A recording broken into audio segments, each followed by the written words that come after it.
ప్రేమ తన రూమ్‌లో ఒక్కరిదాయి డాన్స్ చేసుకుంటూ అలా ధీరజ్ కోసం ఆలోచిస్తూ ఉంటుంది. ధీరజ్ నా కోసం కష్టపడుతున్నాడు. తనకి హెల్ప్ చేయాలి అనుకుంటే నాకే అడ్డం పడుతున్నాడు. ఇప్పుడు ఏం చెయ్యాలో అర్థం కావటం లేదు. తను ఒక్కడే కష్టపడటం మంచిది కాదు కదా! నేను ఏదో ఒక విధంగా హెల్ప్ చేయాలనుకుంటున్నాను. కానీ వద్దనేస్తున్నాడే. ఇప్పుడు ఏం చెయ్యాలో నాకు అర్థం కావటం లేదు అని చెప్పేసైతే అనుకుంటూ తన రూమ్‌లో అలా డాన్స్ చేసుకుంటూ ధీరజ్ కోసం ఆలోచిస్తూ ఉంటుంది. ఒకవైపు చదువుకుంటూ మా కోసం మా కష్టాలను తీర్చుకుంటూ అలా నెమ్మదిగా ఏదో నెట్టుకు వస్తున్నాడే కానీ తను చాలా కష్టపడుతున్నాడు అన్న విషయం నాకైతే బాగా అర్థమవుతుంది. నేను కూడా ఏదో ఒక విధంగా హెల్ప్ చేయాలి అనుకుంటున్నాను అని చెప్పేసి అయితే అనుకుంటూ తన రూమ్‌లో డాన్స్ చేసుకుంటూ ఉంటుంది. ఇంతలో అక్కడికి ధీరజ్ వస్తూ ఉంటాడు. ప్రేమ డాన్స్ చూసి ఒక్కసారిగా షాక్ అయిపోతూ ఉంటాడు.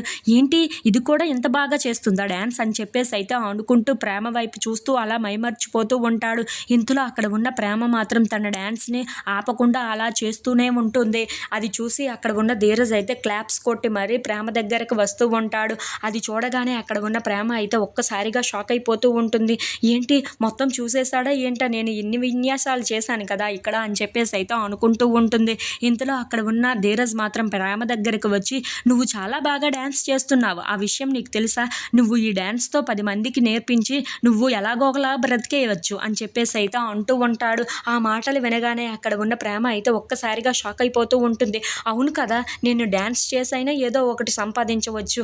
ధీరజ్ నాకు మంచి ఆలోచన ఇచ్చాడు. నేను కొంతమందికి డ్యాన్స్ నేర్పిస్తూ ఉంటే నాకు కూడా ఎంతో కొంత డబ్బులు వస్తాయి కదా అని చెప్పేసి అయితే అనుకుంటూ చాలా సంతోషిస్తూ ఉంటుంది. నాకు ధీరజ్ ఇంత మంచి థాట్ ఇచ్చినందుకు థ్యాంక్స్ అని చెప్పేసి అయితే అనుకుంటూ ఉంటుంది.